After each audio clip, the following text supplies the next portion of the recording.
जय महाकाल भावांनो सकाळी सकाळी छोटी बसंती घेऊन निघालोय आपण आपल्या ऑफिसच्या प्रवासाला. कारण असा विषय होता का आपली जी मोठी बसंती आहे भावांनो, ती आपण बसंती लावतो आपल्या ऑफिसकडं.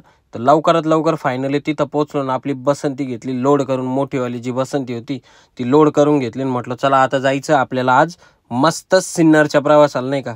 कारण बरेचसे काही फायर एक्सटिंग्विशर वगैरे होते नवीनवाले, त्यांची आपल्याला डिलेवरी वगैरे करायची होती. आणि त्याच्यात काय सांगू भावांनो तुम्हाला, मला सकाळी सकाळी आहे ना आज एका कंपनीने पुरा माझा मूड खराब करून टाकला, नाही का.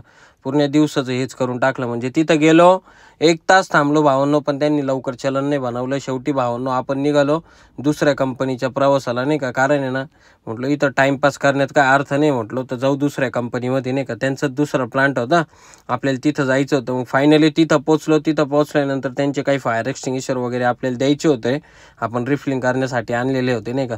तर लवकरात लवकर ते फायर एक्सटिंग्विशर देऊन टाकले. म्हटलं आता जायचं आहे आपल्याला एका कंपनीमध्ये, ज्या कंपनीचे नवीन CO2 आपल्याला द्यायचे बाकी होते, नाही का. म्हणजे विषय काय झाला होता, त्यांनी काही फायर एक्सटिंग्विशर आपल्याला ऑर्डर केलेले होते आणि CO2 पेंडिंगमध्ये राहिलेले होते, नाही का. तर आपण लवकरात लवकर तिथं गेलो आणि सगळे जे काही CO2 वगैरे दिलेले होते त्यांना आत्ता आपण तर ते सगळे हँगिंग वगैरे करून दिले, नाही का, व्यवस्थित. आणि त्यानंतर आला दुसऱ्या कंपनीचा फोन का म्हणे सर या म्हणे लवकरात लवकर, आम्हाला एक 4 kgचं ABC लागते. म्हणलो ठीक आहे. मग काय तुमचा भाऊ गेला टाप्पशीर तिथं आणि गेल्यानंतर काय मस्त हँगिंग वगैरे करून दिलं. आणि आपली ज्या कंपनीने सकाळी सकाळी भावानं आपला मूड खराब केला होता का, फायनली त्यांनी चलन वगैरे बनवलं आणि त्यांनी तो फायर एक्सटिंग्विशर आपल्याला दिला रिफिलिंगसाठी, नाही का.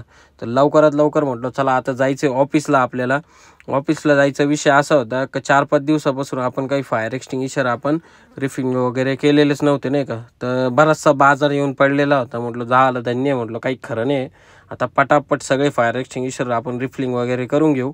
मग काय तुमच्या भावानी सगळे फायर एक्सटिंग्विशर रिफिल करून घेतले आणि त्यानंतर आहे ना होच पाईप वगैरे जे होते त्यांना मस्त फूक मारून व्यवस्थित साफसफाई करून दनादन दणकेशीर पद्धतशीर एकदम व्यवस्थित साफ वगैरे करून त्यानंतर म्हटलं थोडा झाडू मस्त झाडू वगैरे मारून घेतला. म्हटलं आता झाडू वगैरे मारून निघू आपल्या घरच्या प्रवासाला, नाही का. कारण काय खूप जाम झालेली परिस्थिती होती आज. म्हटलं काय वाटतं भावांनो तुम्हाला पण, बरोबर आहे का नाही. तुमचं म्हणणं काय भावांनो, कारण दिवसभर एवढा जाम झालेलो आहे तर थोडा आराम पण केला पाहिजे, नाही का. चला भावांनो भेटू मग आपण आता नेक्स्ट ब्लॉगमध्ये.